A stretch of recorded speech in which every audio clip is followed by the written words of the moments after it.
Welcome back again to Mark on Motoring, where today we're at the Motorist and it's a Sunday cars and coffee event, but they're doing a theme here now each week, and this week the theme is Subarus. Now there's a lot of cars here today, probably again 300 or 400 I guess, and still more coming in. There are a lot of Subarus, there are a lot of other cars as well. As a side note, today I'm in the Fiat, which if you follow me on Twitter and Facebook, you may be aware that the Fiat actually failed its MOT earlier on in the week. Front ball joint had gone. We also had to have a rear bump stop replaced and the axle brackets because the brake hangers had corroded away. So I ended up actually taxiing the Megane as well this week. I was tempted to come in the Megane today, believe it or not, but the roads have been a bit salty, particularly yesterday. Surprisingly, there are a lot of other older cars here as well though. Anyway, but that's enough for looking at me, let's go look at some cars. So start off with this Impreza STI. This is what they call the new age, I believe, due to the headlamps, and I think it was prior to the early facelift. Now this is also an STI, as you can see, Subaru Technica International, and I believe these came as a later on top of the WRX, which was World Rally Experimental. Obviously blue cars with gold wheels were sort of the signature colour. I believe this is a Forester. I haven't seen one of these for a long time, and as Mr. Bill of Fuel Power would say, this could be yours. These are sort of the unsung hero of the range. Obviously everyone went crazy for the Imprezas, but I think these were actually a really good, sensible car. Another new age Impreza STI. This one has the facelift, so you can see the headlamps differ from the car we've just seen. I'm not sure if this was first or second facelift. I think this might have been the third gen car. Another post facelift, second gen. Now you can tell by that rumble, the unique point of these cars is the boxer engine. So you've got a flat four mounted quite low in the car, and apparently one of the advantages of that is not only the low centre of gravity, but also that you've got the equal length drive shafts, which helps reduce torque steer quite considerably. Here's a real gem. We've got a first generation Impreza, again in blue with the gold wheels. There's big rally spot lamps in the front there. Now these cars were incredibly popular, building on the success they had in the World Rally Championships. Also of note, these are a four-door saloon, but they have frameless windows on the Impreza. Now in many respects I never really bought into the Subarus. Again, like a lot of Japanese cars of the time, technically quite advanced, but I always felt that the European styling was a little more contemporary, especially the interiors. But like I say, it's no detriment to these cars. They were very solidly built, and performance-wise, I mean, most of the ones we got in the UK were 2-litre turbos, and you were talking anywhere, depending on the version, between about 200 and 280 horsepower in factory configuration. Here we've got another first generation Impreza STI. This one in a different colour. The owner's kind of left the window open so we can actually get a good view inside this one as well. We've got the Mono steering wheel. Looks like white dials in there. Definitely got a later head unit in there. And of course we've got the seats with STI.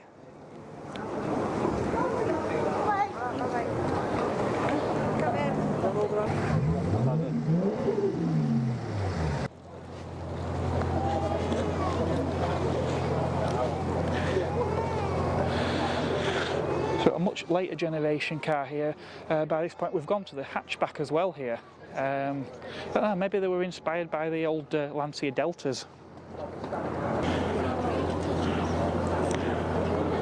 Interesting design though, I'm still not sure. Yeah, it's not a bad looking car. I don't think some of these later cars ever really had that same buzz as the early ones.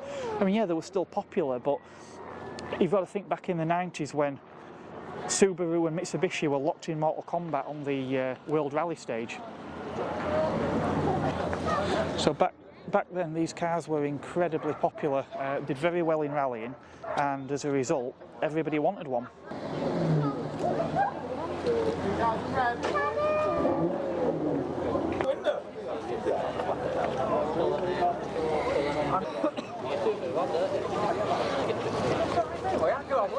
Because today is not all about Imprezas. Here we've got a Legacy 2003 with a very interesting livery.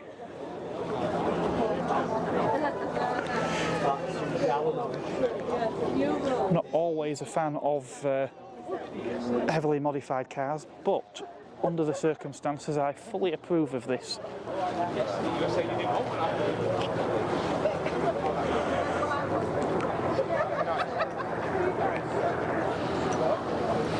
Now, of course, when you mention Subaru, you're never far away from another Impreza. They're probably the most popular model that Subaru sold here.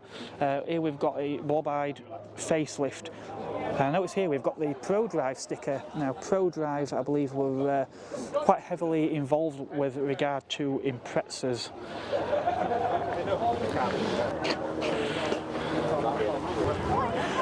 Now we've got another Mark 1 STI. Double height spoiler on this one as well.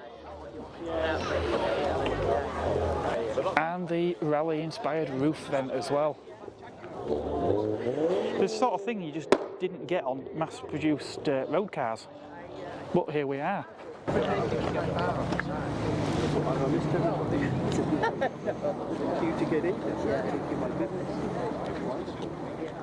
Integra Type R. I always did like the Integra, especially the earlier ones. These had the crazy high revving engines, about 8,000 RPM. Impreza hatchback.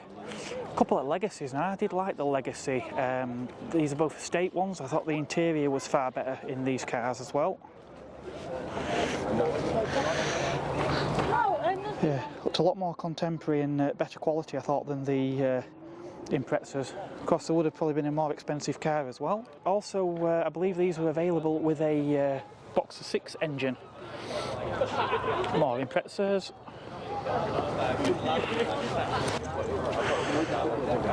You see, we've got a lot going on under here.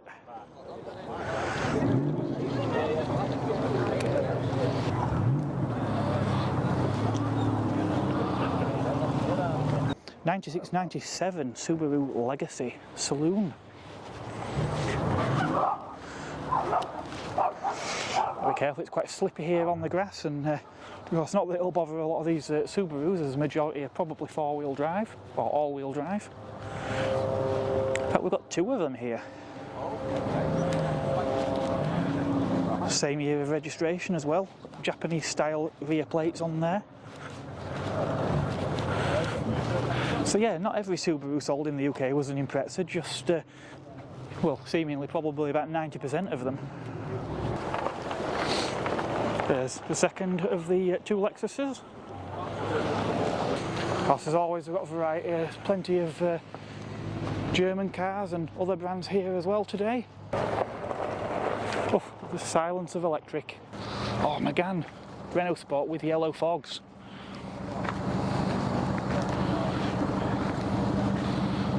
Hiding in the corner at the back here, we've got a Panda 100 horsepower. We do like those on the channel. In fact, Mr. Bill at Fuel Power's got one of these, so if you like your Panda 100 HPs, do check his channel out.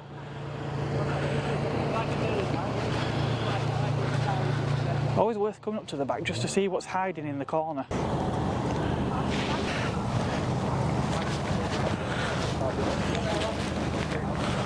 Now, when did you last see a Vauxhall Forenza? I'm guessing probably never.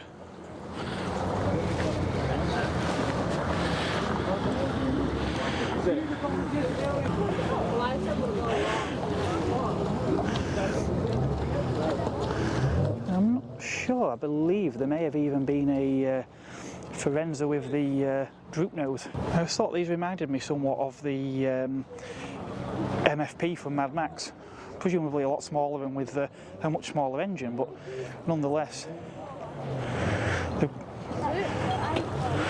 Oh yeah, definitely a very different engine. I'm not sure what capacity that one is, but there's definitely a lot of space in the engine bay, which is good because it makes it easier to work on. So, mighty impressive. A DS3 there, actually. I had a DS3 myself at one point. Hey, it looks like somebody has a sense of humour. But mine was the 155 horsepower turbo, which is actually a pretty quick car. We've just got the, that is the sound of a Corsa B leaving there. And this one reminds me of how Corsa Bs used to look, because a lot of them did get the max power treatment.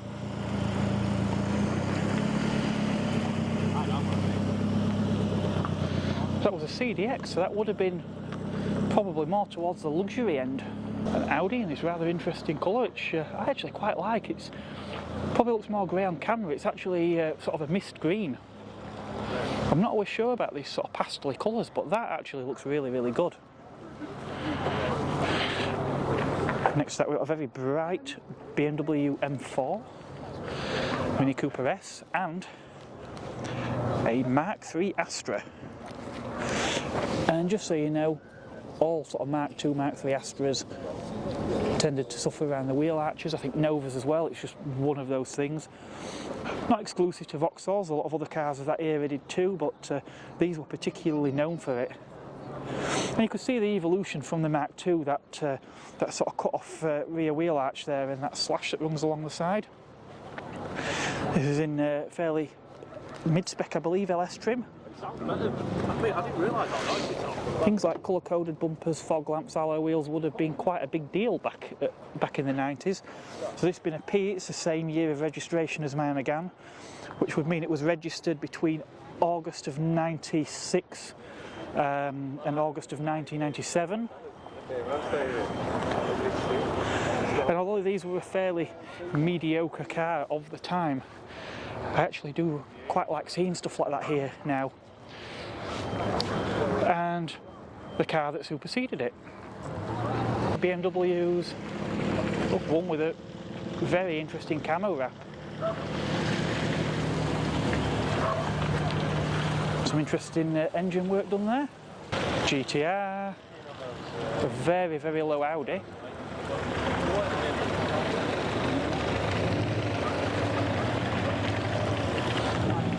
This is where I will need your help in the comments, because I always mix up my Skylines and my Silvias,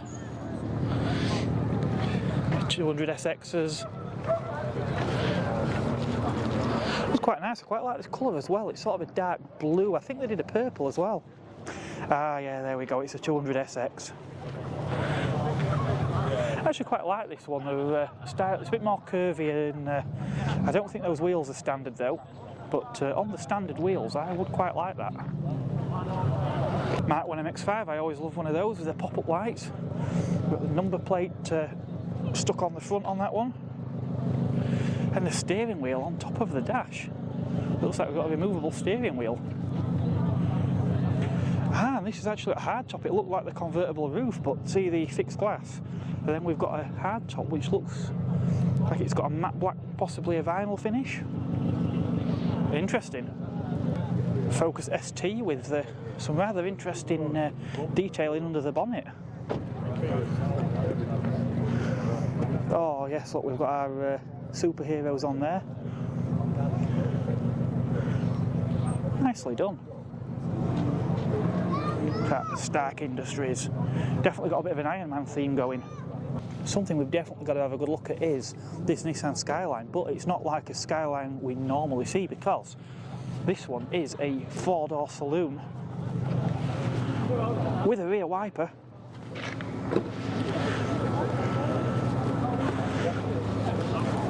Oh, I love that dash top there. We've got a pod with the extra gauges in.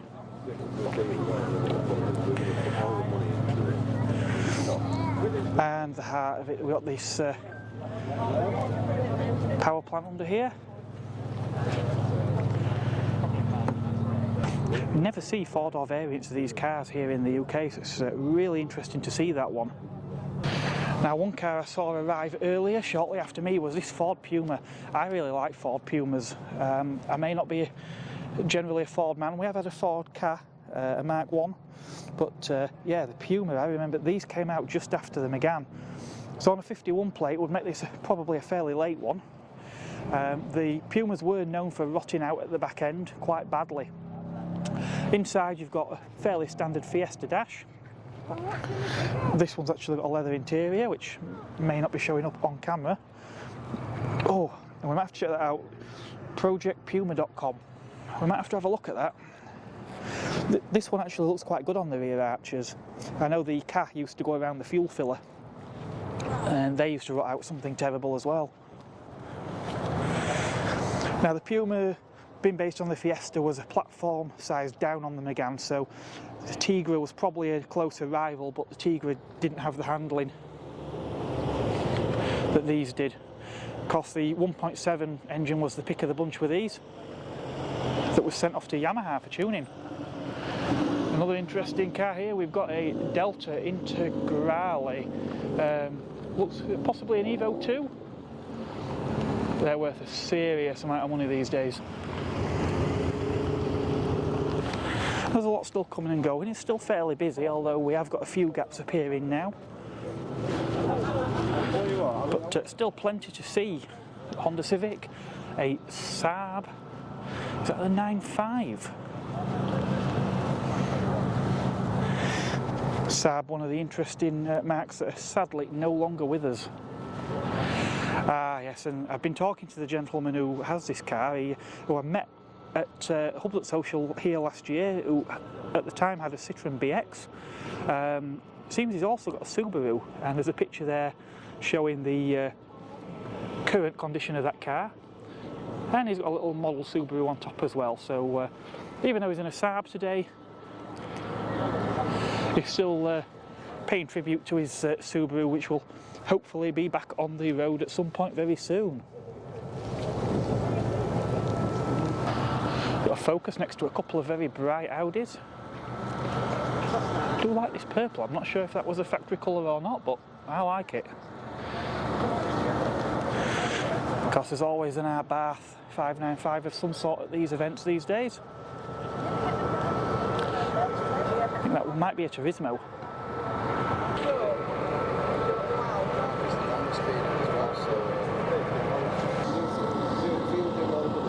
Now we've got a rather nice Ferrari with the interior that I would have probably spec'd. I love this sort of caramel, this tan leather.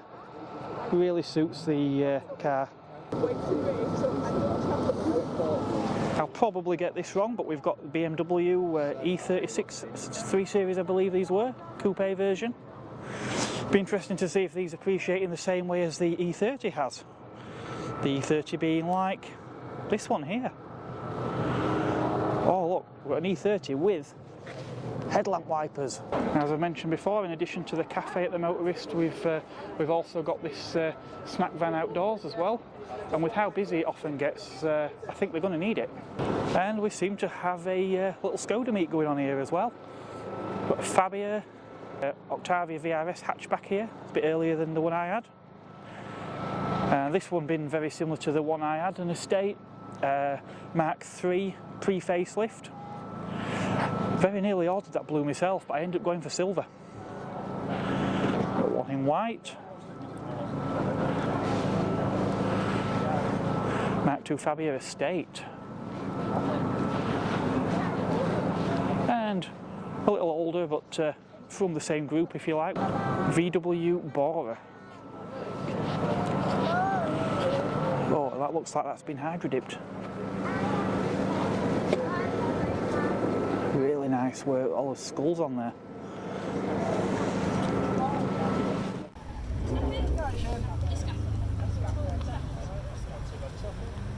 I was just about to leave and this Ferrari 612 Scaglietti pulled in. There's always something coming and going here. V12 Ferrari is definitely a dying breed now. This would have been the sort of flagship at the time, the GT car. I always preferred the 456 GT myself over these, just the styling, but yeah, still a nice car. So work here at the Motorist has really progressed. This is the building behind. In fact, the car park I'm stood on in one of the previous videos, this was still a building site. This I think is a 2-storey building behind.